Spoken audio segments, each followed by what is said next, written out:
साथियों, हम जो सुन रहे थे सर का एक विश्लेषणात्मक वक्तव्य, वह निश्चित तौर पर अनुभव से आधारित था और हम सकारात्मकता को जीवन में कैसे देख पाते हैं और आप उनको कैसे देख पाना चाहते हैं। आपके जो भी प्रश्न है आपने हैंड रेस किया हुआ है। मैं हैंड रेस के क्रम में मैं अवस्थी जी को बुलाना चाहूंगा।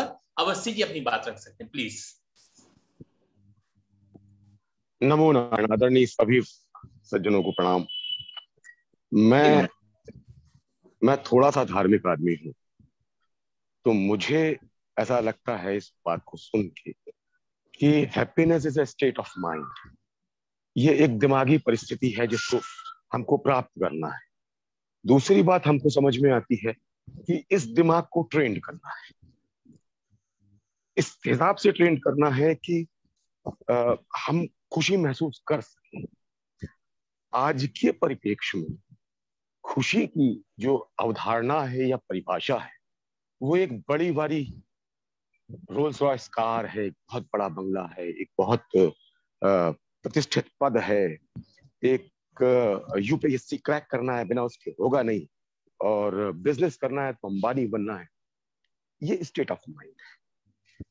फिर हमको जो पढ़ाया जाता है वो हमारा स्टेट ऑफ माइंड बनता है।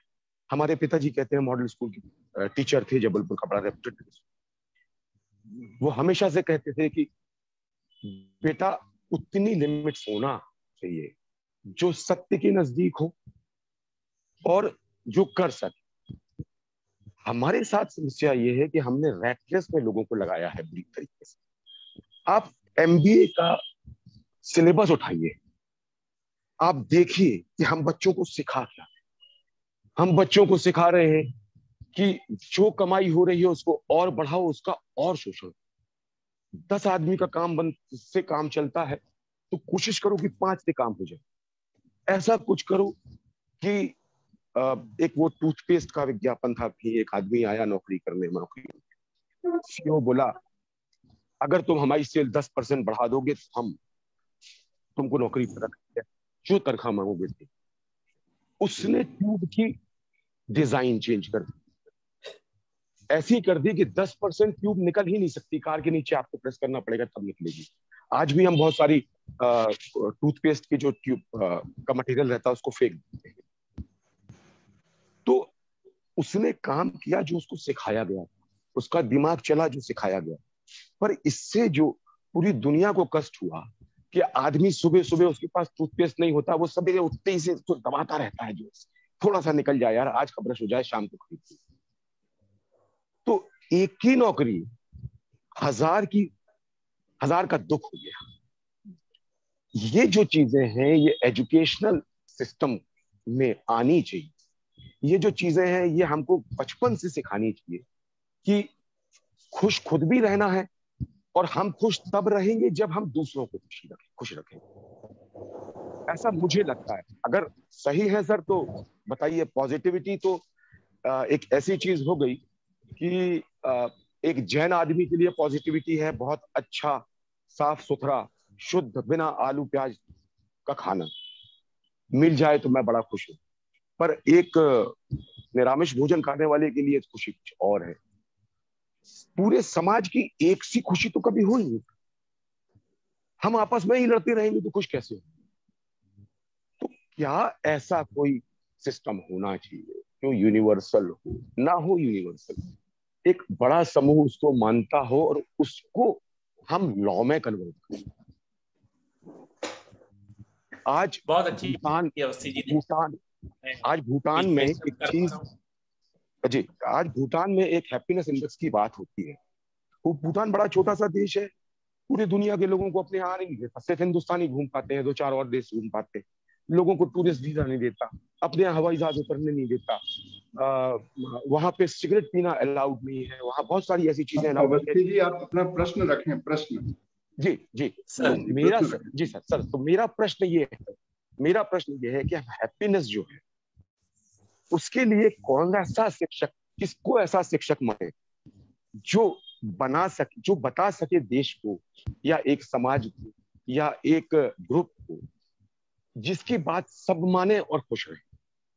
क्योंकि आज जो बताया जा रहा है वो हर आदमी को अलग अलग चीजें हैं। कम्युनिटी हम एक साथ होके सोच नहीं पाते हैं तो सामने वाला जो होता है वो हाँ जी, हम आशीष जी को सुनते हैं। आपने जो ये प्रश्न किया उस पर, आशीष जी। जी। हाँ, नमस्कार अवस्थी जी, आपने बहुत ही ज्यादा अच्छे विचार रखे हैं, मैं इसका स्वागत करता हूँ। एक मेस्ले ने जरूरतों का पिरामिड दिया था, जिसमें ये था कि जरूरतें निचले स्तर की जब जरूरतें होती हैं वो रोटी कपड़ा मकान की होती हैं, उससे ज्यादा कुछ होता है, तो इस तरह से एक पिरामिड था। उस पिरामिड के ऊपर सबसे ज्यादा जरूरत होती है आध्यात्म की, अपने मन की, अपने मन को संतुष्ट रखने की। तो ये जो चीजें हैं, ये लगता है मुझे कि खुशी, सकारात्मकता, इन सब पे निश्चित रूप से लागू होती हैं। और जैसा मैंने शुरुआत में ही कहा था कि ये व्यक्तिपरक होती है खुशी, तो इसका कोई एक सामूहिक रूप से कोई स्केलिंग नहीं किया जा सकता है।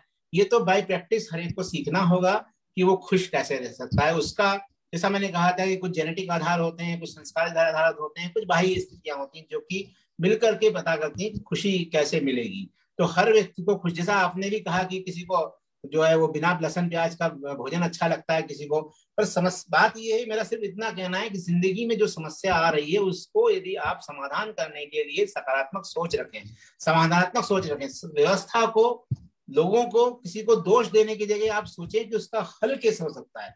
ये जो सकारात्मक विचार यदि आपके दिमाग में आते हैं तो आप अपने आप का, अपने समाज का, अपने परिवार का भला कर सकते हैं। इतना मैं कहना चाहूंगा। हर व्यक्ति यदि समाधान की ओर बढ़ सके, हर व्यक्ति यदि सोच सकारात्मक रख सके, तो लोगों को दोष देने की बजाय वो उसका समाधान ढूंढ सकता है। और यही समाधान ढूंढने की प्रकृति, सकारात्मकता ही खुशी और प्रगति ला सकती है, ऐसा मेरा सोच है। जी, थैंक यू, आभार आपका। JP Anand sir, please. सभी को नमस्कार। सबसे पहले सक्सेना जी को बहुत बहुत धन्यवाद। और मुझे बहुत सबसे अच्छा ये लगा कि एक नया शब्द मैंने आज सीखा, बेसिकली सकारात्मकता, टॉक्सिक पॉजिटिव, जो पहली बार सुना, इसके लिए बहुत बहुत धन्यवाद। अब मेरे दो छोटे छोटे सवाल हैं। जैसा कि आपने बताया कि खुशी कैसे मिलती है, इसके आपने दो तीन पॉइंट बताए जो मैंने सोचे। एक तो संतुष्टि से मिलती है, एक वांछित फल से मिलती है। इसके अलावा और भी कारण है क्या, जैसे अचानक आनंद की प्राप्ति होना, अचानक कोई लॉटरी खुल जाना, अचानक प्रसन्नता मिल जाना, या किसी के द्वारा आपको रिकग्नाइज कर लेना, आपकी बड़ाई कर देना, ये एक सवाल ये है। और दूसरा सवाल ये है, ये सस्टेनेबल हैप्पीनेस के लिए क्या किया जा सकता है?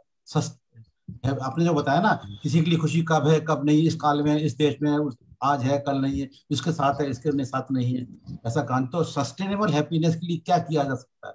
ये दो छोटे छोटे सवाल है। थैंक यू जी, धन्यवाद आपको। जो आपने ये कहा कि अचानक खुशी मिल जाती है, एक बहुत बढ़िया बात आपने प्रश्न उठाया है।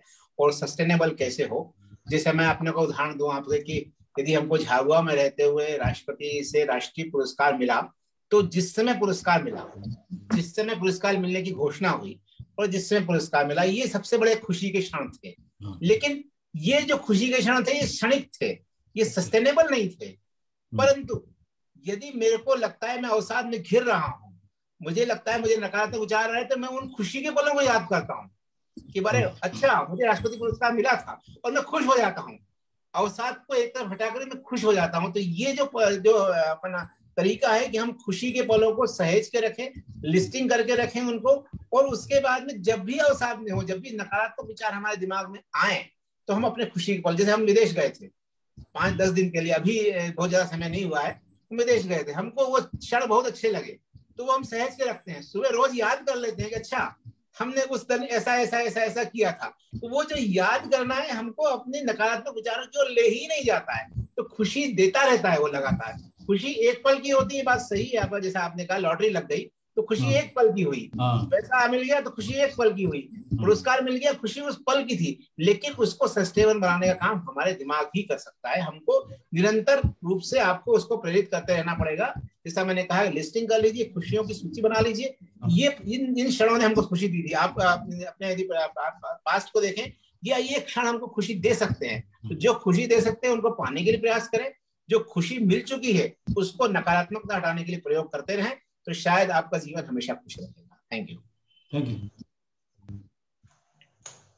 जी, थैंक यू। अगले क्रम में मैं बुलाना चाहूंगा राजेंद्र जी के लिए, प्लीज। सबसे पहले तो आपका बहुत बहुत धन्यवाद। मैं राजेंद्र हूँ और मैं शिक्षा विभाग में हूँ सर।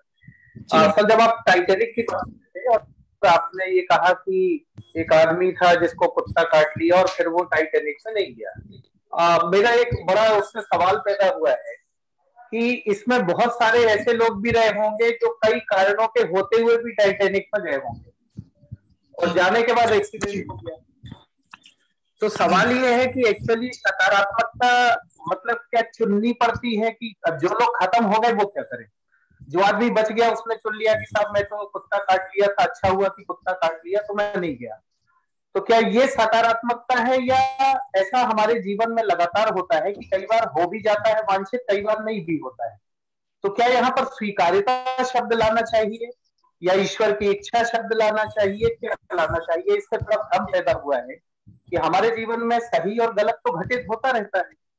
तो एक्चुअली क्या है सकारात्मकता? क्या जीवन की लय को समझ लेना कि हाँ ऐसा होता रहेगा भाई, कभी ऐसा भी होगा कभी ऐसा भी होगा, मेरे को अपना काम करना चाहिए। इस बारे में सर थोड़ा इस भ्रम का निवारण आपसे चाह रहा हूँ सर। जी धन्यवाद। मुझे जहां तक समझ में आया है वो बात ये है कि जो मैं जिस संदर्भ में कह रहा था वो यही बात थी कि ईश्वर की जो इच्छा होती है, अगर हम चाहते हैं वो हो जाए तो बहुत अच्छा है, और जो चाहते हैं वो ना हो वो और भी अच्छा है, क्योंकि वो ईश्वर की इच्छा है। तो जब मैं बात कर रहा था तो वो ईश्वर की इच्छा की बात कर रहा था, वो सकारात्मकता की ओर हमको ले जाती है। लेकिन वो सिर्फ सकारात्मकता नहीं है, वो हमको एक सोच पैदा करती है कि ईश्वर की इच्छा है, चलो भाई ठीक है हम मान लेते हैं। पर सकारात्मकता मेरी नजर के अंदर सकारात्मकता का मतलब है कि हम समाधान की ओर जाएं। हम कोई समस्या आई तो हमको समाधान हमको कैसे ढूंढ सकते हैं उसकी ओर जाएं तो व्यक्ति सकारात्मक होगा, ऐसा मेरा सोच है। ईश्वर की इच्छा उसका एक हिस्सा हो सकती है कि हम ये मानते रहे हर घटना के पीछे भाई ईश्वर की इच्छा थी इसलिए हमारे विचार सकारात्मक कर सके। तो जो ईश्वर की इच्छा वाली बात है या घटना हुई है और उसमें हम ये देखते हैं कि हमारा कोई रोल नहीं था, वो तो हमारा भाग्य था, तो जो भाग्य वाली बात होती है, जो मेरा हमेशा से मानना रहा है कि देखिए भाग्य हमारे हाथ में नहीं है, लेकिन भाग्य को बनाना और कर्म करना ये हमारे हाथ में है। तो कर्म करना ही तो हमारे हाथ में है, पर परिणाम की इच्छा हमारे हाथ में नहीं है। तो कर्म करते रहिए अपना, हम अपना काम करते हैं, ईश्वर की इच्छा होती है वो मिलता है, और जो ईश्वर की इच्छा होती है उसमें खुशी मनाना चाहिए, कर्म छोड़ना नहीं चाहिए, क्योंकि कर्म ही हमें हमारा भाग्य बदल सकता है। धन्यवाद जी, thank you. Nidhi ji please. Thank you sir, और सभी को नमस्ते। और सर को विशेष आभार। सर को मैं सुन रही थी, बहुत अच्छा लग रहा था सर, आप जब बोल रहे थे तो बहुत सारे आपने अनुभव शेयर किए हैं, मतलब जो पंचतंत्र की कहानी है प्लस आपके जीवन से संबंधित। सर मेरा पहला प्रश्न असाटी सर ने पूछ लिया था, मेरे पास एक ही प्रश्न बचा है अभी। मैं बात कर रही हूँ सर, आपने सकारात्मकता को बहुत अच्छे से समझाया है, और मुझे सर ये पूछना है कि सकारात्मकता तो ठीक है, लेकिन किसी व्यक्ति विशेष के प्रति यदि हमारे मन में या हमारे हृदय में तत्काल जो नकारात्मकता आ जाती है, जैसे कल की यदि मैं बात करूं तो मैं अपनी फ्रेंड के साथ आ रही थी सर, और हमारी दोनों की पहले तो एक ट्रेन थी, लेकिन चूंकि अब वो मतलब मुझे छोड़ के किसी और ट्रेन में चली गई, और उसने ये बोला कि मुझे जल्दी पहुंचना है, जबकि उसके लिए मैंने 2 घंटे का वेट किया कि हम दोनों साथ में जाएंगे। तो मुझे ऐसा लगा कि ये अच्छी सहेली नहीं है मेरी, या इसने साथ मेरे कैसे मतलब मेरे साथ कैसे किया। तो सर मैं सिर्फ ये जानना चाहती हूँ कि किसी व्यक्ति या किसी घटना के प्रति जो तत्काल नकारात्मकता आती है उसको हम कैसे दूर करें, क्योंकि यदि समय हमको काफी मिल गया तब तो हम अपने आप को समझदार बना लेते, बट उस क्षण में उस व्यक्ति के प्रति मेरे मन में नकारात्मक भावना आए या मैं समभाव में रहूं सर। तो बस मेरा यही प्रश्न है सर। जी धन्यवाद। मुझे एक वाकया याद आ रहा है, अभी अभी का है, और उसमें ये हुआ था कि हमारे साथी जो एडीजी साहब थे, आईजी साहब, उनको जज साहब ने बहुत बुरी तरह डांट दिया था। वो बहुत परेशान थे, जैसा कि आपने कहा कि आपकी सहेली चली गई छोड़ करके, तो आप परेशान थे, ऐसे ही वो बहुत परेशान थे। और जब मैंने उनसे बातचीत की और उनको ये बताने की कोशिश की कि आप उनका नजरिया देखिए, हाँ उनके नजरिए से सोचिए कि उन्होंने किस परिस्थितियों के अंदर इस तरह की बातचीत की और आपके दिल को ठेस पहुंचाई। तो सब लगभग आधा पौन घंटे की बातचीत करने के बाद में उनको रिलैक्स फील हुआ कि हाँ भाई ये हो सकता है कि मैं एक तरफा बात कर रहा हूँ, मैंने उनका पक्ष नहीं सोचा है। तो जो सकारात्मकता को बनाए रखने के लिए हमारा तरीके होते हैं कि हम जो भी है उसको, यदि कोई समस्या आती है हम पॉज करें। जैसा आपने कहा कि समय बहुत कम मिलता है, लेकिन हमको पॉज करना चाहिए रिएक्ट करने से पहले। मैं एक और बात बताना चाहूंगा कि हमारे जो है हमारी सासू जी की डेथ हो गई थी, तो मेरे जो ब्रदर-इन-लॉ थे दोनों ने आपस में कुछ एक निर्णय कर रहे थे, तो मुझसे पूछा कि क्या हम ये निर्णय सही होगा। तो मैंने कहा अभी रुक जाओ, 10-12 दिन आप रुक जाओ, उसके बाद आप निर्णय करना, क्योंकि आप उस अवस्था से बाहर आ जाओ जो कि एक शमशान विराग जिसे कहते हैं, उससे आप बाहर आ जाओगे तो आप सही निर्णय कर पाओगे। और उन्होंने वैसा किया, उस निर्णय से आज खुश हैं। मैं सिर्फ इतना कहना चाहूंगा कि जो आपने बात उठाई है, तो हमें अपने आप को समय जरूर देना चाहिए सकारात्मक बने रहने के लिए। जो मैंने एक प्रयोग की बात की कि हम अपने अच्छे विचारों को हमेशा सोचते रहें और वो पक्ष देखें सामने वाले का जिसके लिए कि वो उसने ऐसा किया। हो सकता है उसकी कोई कठिनाई हो सकता है उसकी कोई मजबूरी हो, समझने की हम कोशिश करें, उसको एक अवसर दें। और दूसरी बात ये है कि हम ये सोचें कि समस्या आई क्यों, आखिर ये इसका समाधान क्या हो सकता है, यही सकारात्मकता है। हम अपने मित्र को कितना खोना चाहते हैं, कितना रखना चाहते हैं, ये हमारा अपना निर्णय होगा। लेकिन सकारात्मकता बनाए रखने के लिए जरूरी है कि हम सामने वाले को समझें, उसकी कठिनाइयों को समझें और जो भी समस्या आई है उसका समाधान निकालने की कोशिश करें और समय दें पर्याप्त। क्योंकि समय तत्काल यदि कहते हैं ना, जैसे गुस्सा आया और आपने कोई रिएक्ट कर दिया तो आपको ही नुकसान देगा, वो दूसरे वाले सामने वाले को नुकसान नहीं होगा, उसका नुकसान आपको ज्यादा होगा। तो इसलिए मेरा अनुरोध यही है कि आप जो प्रैक्टिस है सकारात्मकता को जारी रखने की, उसको निरंतर अपनाते रहिए। आपको निश्चित रूप से खुशी मिलेगी और प्रगति भी होगी। थैंक यू जी। धन्यवाद। सीता जी अपनी बात रखेंगी। सीता जी। जी सर, मेरा सभी को नमस्कार। सर, मेरा ये प्रश्न है कि जो सकारात्मक सोच वाली बात आपने करी, तो बहुत बार होता है कि सार्वजनिक जीवन में हम किसी का सम्मान करते हैं, प्रशंसा करते हैं सर, बट हमारे अंदर ये चलता रहता है विचार की वो तो इसे जो है सम्मान के काबिल है ही नहीं, वो उसे ऐसा सम्मान देना ही नहीं चाहिए क्योंकि उसकी कमियां भी हमारी नजर में सर होती हैं। तो ये सब दो चीज एक साथ कैसे चलती रहती है? सकारात्मक में तो हमें उसका सम्मान करना पड़ता है सामाजिक जीवन में, लेकिन पर अंदर हमारे उसकी जो नकारात्मक चीजें हैं वो चलती रहती हैं सर, इससे कैसे छुटकारा मिले? देखिए, ये हमेशा होगा निश्चित रूप से कि आपके संबंध में जो भावनाएं हैं वो आपके निश्चित रूप से आगे दोनों तरह की भावनाएं प्लस और माइनस की आपके पास में चलती रहेंगी।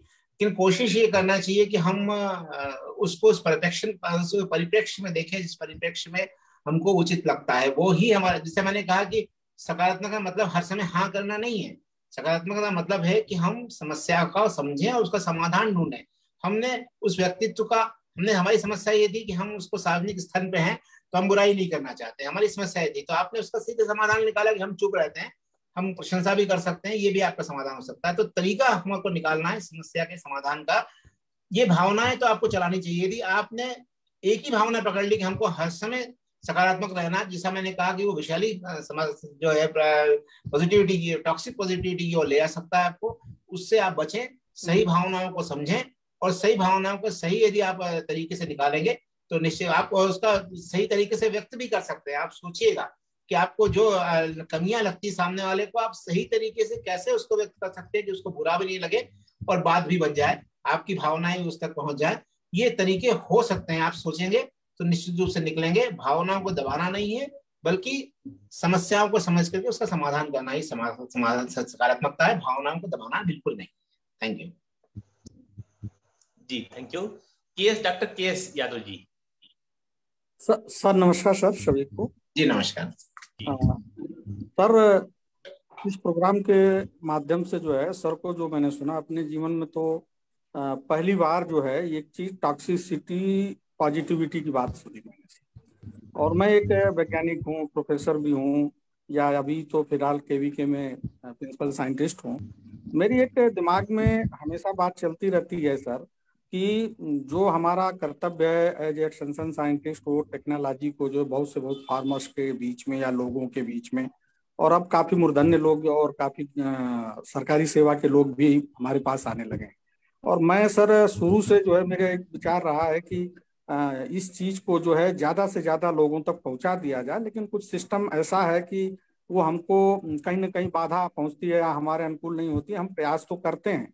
तो वो जो आपने टॉक्सिसिटी पॉजिटिविटी की बात कही, अब कभी न कभी मुझे ये लगने लगा है कि ये मेरे मन में जो है एक नेगेटिविटी उभर कर आने लगी है कि यार इसको मैं छोड़ दूं और मैं कहीं प्रयास करूं तो मैं कहीं एचओडी या प्रोफेसर हो जाऊं या डीन डायरेक्टर हो जाऊं या और भी कुछ आगे हम बढ़ जाएं। इतनी ऐसा मैं आप समझता हूं कि मेरे अंदर एक कैपेसिटी है, लेकिन मैं उधर जाना नहीं चाहता सर। मुझे दो चार अवसर भी मिले तो भी मैं नहीं जाना चाहता। मैं इसी में जो है उलझा रहता हूँ, इसी में काफी परेशान होके। और अब ये जो टॉक्सिसिटी वाली जो आपने बात कही, ये दिमाग में बार बार जो है, अन्य कई कारण हैं जो आने लगे हैं प्रयास के बाद भी। तो इस पर थोड़ा सा मैं चाहूंगा सर कि और भी फोकस करें, क्योंकि हमारी बहुत ऐसी डिजायरनेस नहीं है कि मैं उन चीजों पर जाऊंगा अभी तो ये चीज इतना अच्छा कर पाऊंगा। धन्यवाद आपको बहुत बहुत। ये बात मुझे समझ में आ रही है कि जैसा मैंने कहा था कि जरूरतों का पिरामिड होता है, आप जरूरतों के उस पिरामिड पे पहुंच चुके हैं जहां पे कि आपको जो भौतिक जरूरतें हैं उनमें अब ज्यादा आवश्यकताएं आपको नहीं है। तो मुझे ऐसा लगता है, जो मैंने अपने आप जीवन में महसूस किया, मैं भी उस स्टेज पे आ गया था कि जब मुझे बहुत ज्यादा आवश्यकता नहीं थी, आयुक्त बनने की कोई ज्यादा जरूरत थी नहीं, पर मुझे लगा कि मुझे हर जिंदगी में प्रतिदिन एक व्यक्ति के चेहरे पे यदि मैं मुस्कान ला सकूं तो मेरा जीवन सफल लगा मुझे। और उसके लिए फिर मैंने ये कोशिश की, या मैंने प्रयास तो नहीं किया, लेकिन उसके लिए मैंने कहा कि मैं उसके लिए आयुक्त बनने को तैयार हूं कि मैं हर व्यक्ति के दिन में, तो आप एक व्यक्ति को भी यदि कृषि में सफल कर सकेंगे तो मुझे लगता है शायद आपके जीवन का उद्देश्य सफल होगा प्रतिदिन। तो आप ऐसी कोशिश यदि करेंगे तो मुझे लगता है बहुत ही ज्यादा अच्छा होगा। मैंने तो ये कोशिश करने की कोशिश की पिछले 2 साल में कि मैं अपना रिकॉर्ड रखूं कि एक दिन में आज किसके दिल से, मतलब किसके चेहरे पे मुस्कान ला सका। वो जो मुस्कान लाने की मेरी कोशिश रही, मुझे लगता है मुझे उससे सकारात्मकता मिली, मुझे उससे खुशी मिली, मुझे उससे प्रगति मिली, मुझे उससे आगे बढ़ने की रास्ता दिखा।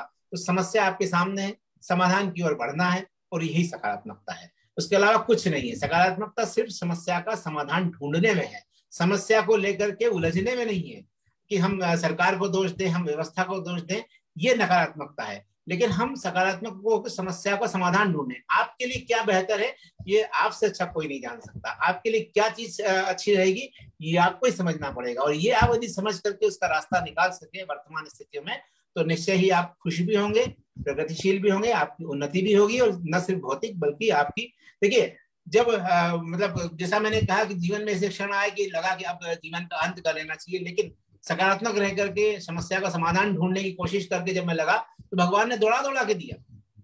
जैसा मैं सुन रहा था जब महाकाल लोक का उद्घाटन हुआ तो कैलाश खेर को सुन रहा था, उसका जो है इंटरव्यू सुन रहा था, तो वही कह रहा था कि 25-30 साल तक उसको ऐसे ऐसे कष्ट हुए कि समझ नहीं सकते, और जब देने की बारी आई तो भगवान ने दौड़ा दौड़ा के दिया। तो आप भगवान पर यदि भरोसा रखेंगे, यदि आप लोगों को खुश करने के लिए अपना अपना प्रयास करते रहेंगे तो भगवान आपको दौड़ा दौड़ा के देगा, आप ये मान के चलिए। Thank you. हाँ सर, बहुत बहुत धन्यवाद सर। और ये निवेदन करूंगा सम्माननीय हमारे मनोहर दुबे साहब को सर कि इस तरह के कार्यक्रम अनवरत जारी रखेंगे सर, बहुत फायदेमंद होता है सर। राहुल जी को आमंत्रित करता हूँ, प्लीज राहुल जी अंतिम प्रश्नकर्ता के रूप में अपनी बात रख सकते हैं, please. Hello sir, good evening sir. जी नमस्कार।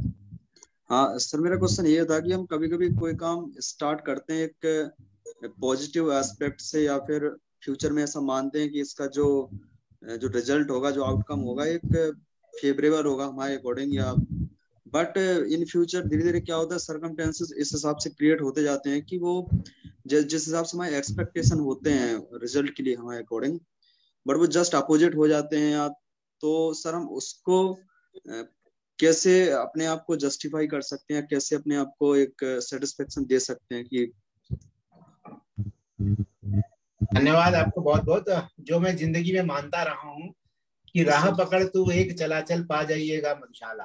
पहले तो निर्णय कर लें, निश्चय कर लें, और निश्चय करके फिर आगे बढ़े चलें। आप निश्चित रूप से संकल्पित होकर के चलेंगे तो आगे बढ़ेंगे। मैं जैसा उदाहरण मैंने दिया था कि मुझे कॉमर्स लेना पड़ा और फिर उसके बाद मुझे लगा कि प्रशासक बनना चाहिए, मैं प्रशासक बना, अपनी दृढ़ इच्छा शक्ति के बल पे बना। तो मैं आपसे बस यही अनुरोध करूंगा कि जो भी निर्णय लेना है ये निर्णय आपका होगा, आप पॉजिटिव थिंकिंग रखें। और दूसरी जो चीज है, हर स्तर पर समस्या का समाधान करने का अपना तरीका, मतलब समस्या आएंगी निश्चित, जैसा आपने कहा कि आपने कोई निर्णय लिया लेकिन उसमें जो अपेक्षित परिणाम थे वो नहीं मिल रहे, तो समस्या पैदा होगी। उस समस्या का समाधान सकारात्मक सोच से करना, यही सकारात्मकता है और यही आपको खुशी और प्रगति देगा, ऐसा मुझे लगता है, ऐसा मेरे जीवन का अनुभव है। नमस्कार आशीष, सबसे पहले तो मैं आपको हृदय से धन्यवाद दूंगा कि आपने बहुत ही सहज तरीके से और सामान्य रूप से दैनिक जीवन में अपने अनुभवों के आधार पर बात कही है। आज पता नहीं क्यों मुझे लग रहा है 3-4 लोगों ने बहुत अच्छे प्रश्न किए हैं, उस पर मैं अपने विचार भी आपके साथ साझा करूं। जब सचिन अवस्थी जी बोल रहे थे, उन्होंने एक उदाहरण दिया पॉजिटिविटी के संदर्भ में कि एक विज्ञापन निकला या उनके मैनेजमेंट ने बोला कि यदि आप 10% हमारी वृद्धि कर देते हैं बिक्री में तो हम आपको प्रमोशन देंगे। और उस व्यक्ति ने 10% क्वांटिटी कम करा दी ट्यूब में उसके कारण 10% ज्यादा बिकने की संभावना बनी, लेकिन उसने समाज को, प्रकृति को, सबको बहुत बड़ा नुकसान पहुंचाया। ये किस तरीके की पॉजिटिविटी हुई और किस तरीके का हो, तो ये वास्तव में पॉजिटिविटी नहीं है, ये तो एक तरीके की का ग्रीड है सामने वाले का, एक नकारात्मक स्थिति है, इसको हम पॉजिटिव नहीं मानेंगे और ये होना नहीं चाहिए। और ये बड़ा इम्पोर्टेंट है कि लोगों के सोचने का तरीका सुधारना बहुत जरूरी है। जब तक हम समाज हित में नहीं सोचते हैं तब तक बहुत दिक्कत जाएगी। एक और पॉइंट था जिसपे हमारे जेपी आनंद जी बात कर रहे थे, वो बहुत अच्छा लग रहा था कि आखिर ये सफलता, खुशी आती कहाँ से है। तो खुशी के लिए बहुत सारे किस्म के डिस्कशन है और जब हम लोग अपने आप का विवरण देखते हैं, स्वयं के पहचान करने की कोशिश करते हैं, तो जो भारत में रहने वाले लोग हैं वो तो जानते हैं कि हम पंचकोश की एक व्यवस्था हमारे सामने प्रस्तुत होती है। बड़ा यदि आप गहराई से इस पर विचार करें तो आपको समझ में आएगा कि आपका एक स्थूल शरीर है, फिर एक प्राण शरीर है, फिर प्राण कोश है, फिर उसके अन्नमय कोश, प्राणमय कोश, मनोमय कोश, विज्ञानमय कोश और आनंदमय कोश। ये 5 सीट है हमारे अस्तित्व की और इन 5 लेवल पे हमको अलग अलग चीजों से खुशी मिलती रहती है, तो इसको समझना बहुत जरूरी है। तो सामान्यतः चूंकि सबसे ज्यादा स्थूल या मजबूत या सबसे ज्यादा दिखने वाला जो एस्पेक्ट है वो हमारा शरीर है, तो शरीर से जुड़ी हुई चीजें, भौतिक वस्तुओं के मिलने से जो हमको खुशी मिलती है उस पर बहुत ज्यादा फोकस हो जाता है और फिर धीरे धीरे संवेदनाएं, भावनाएं, विचार, इन सब पे हम समझते हैं। कभी इस विषय पर हम लोग डिटेल में चर्चा करेंगे कि पंचकोश में किस तरीके की 5 स्तर पे अलग अलग चीजें हमको सुख देती हैं और दुखी करती हैं, और अल्टीमेटली जिसको हम आनंदमय कोश बोलते हैं, जिसको हम कारण शरीर बोलते हैं, वहां पर जाके जब हम खुश होने की बात करते हैं तो there is no reason left, तो बिना किसी कारण के हम खुश रहते हैं। और जैसा भी हमारे इस पूरे डिस्कशन में कई बार आया कि क्यों खुशी मिलती है नहीं मालूम, तो इस विषय पे भी चर्चा हो सकती है लंबी। इस पर कभी आनंद जी हम और आप आपस में बात करना पसंद करेंगे यदि आप चाहेंगे तो। और एक और आखिरी बात, जो राजेंद्र जी बड़ा अच्छा सा प्रश्न कर रहे थे कि जो टाइटैनिक का उदाहरण दिया आशीष ने और उस पर बहुत अच्छी चर्चा हुई, तो मुझे इस विषय पे भी बड़ा ये एक फीलिंग है कि हम समय के अंतराल में कितनी दूर तक देख सकते हैं और एग्जैक्टली किसी भी मोमेंट में जो हम चाहते हैं यदि वो नहीं होता तो हम दुखी हो जाते हैं। लेकिन कई बार वो जो बात हुई है वो आने वाले समय में हमारे लिए पॉजिटिव हो सकती है, हमारे लिए लाभप्रद हो सकती है, ये एक मैसेज था। तो इसलिए किसी घटना को लेकर तत्काल निर्णय नहीं लेना चाहिए, ये हमारे आशीष जी हमको मैसेज दे रहे थे। कई बार लगता है आपको समझ में नहीं आता कि ये जो घटना हो रही है या ये जो आप एक्शन ले रहे हैं, ये एक्शन आपको किस ओर ले जाएगा, इसका परिणाम क्या होगा, आपको परिणाम नहीं मालूम होता। तो जब थोड़ी देर बाद आपको लगता है कि नहीं घटना तो हमारी लाभप्रद हुई, तो वो एक बड़ा इंपॉर्टेंट संदेश है। इसलिए कोई भी घटना एकदम से जो आपको नकारात्मक लग रही है, जो ऐसा लग रहा है कि इसने आपको परेशान कर दिया, जिसने आपको नुकसान पहुंचा दिया है, उससे दुखी ना हो सकता, उसका परिणाम आपकी सोच से विपरीत निकल सकता है और पॉजिटिव होने की संभावना पूरी होती है। तो एग्जैक्टली जो नेगेटिव है उसमें 50% पॉजिटिव होने की संभावना हमेशा बनी रहती है। ये संदेश, और ये बड़ा इंपॉर्टेंट संदेश है जीवन के लिए, कि जो भी घटना हो रही है उस समय आपके पास जो आपकी सोच है उसके हिसाब से वो नेगेटिव है, आपका जो अंडरस्टैंडिंग है सिचुएशन की उसके कारण दिक्कत है। लेकिन जो परिस्थिति है उसमें जो फैक्टर है वो इनफाइनाइट फैक्टर है, कौन सा फैक्टर उसको बदल देगा वो आपको अंदाज नहीं लगता। तो इस तरीके की बड़ी अच्छी अच्छी बातें आज सुनने मिल रही थी और अच्छा लग रहा था। आशीष, इतना सरल शब्दों में इतनी बड़ी बड़ी बातें आपने कही और इतने सारे विचार उत्पन्न हुए लोगों के मन में, मैं आपको धन्यवाद देना चाहता हूँ। Thank you very much. और सभी दर्शकों को जिन्होंने इसको बहुत अच्छे से बात की, सचिन अवस्थी जी, उन्होंने बहुत गहराई से बात रखी, शिक्षा का एस्पेक्ट पर वो जोर देना चाहते थे लेकिन वो कैसे होगा, उनके पिताजी भी बहुत अच्छे शिक्षक रहे। तो मैं सभी का हृदय से धन्यवाद देना चाहता हूँ और आशीष का विशेष रूप से नमस्कार। धन्यवाद।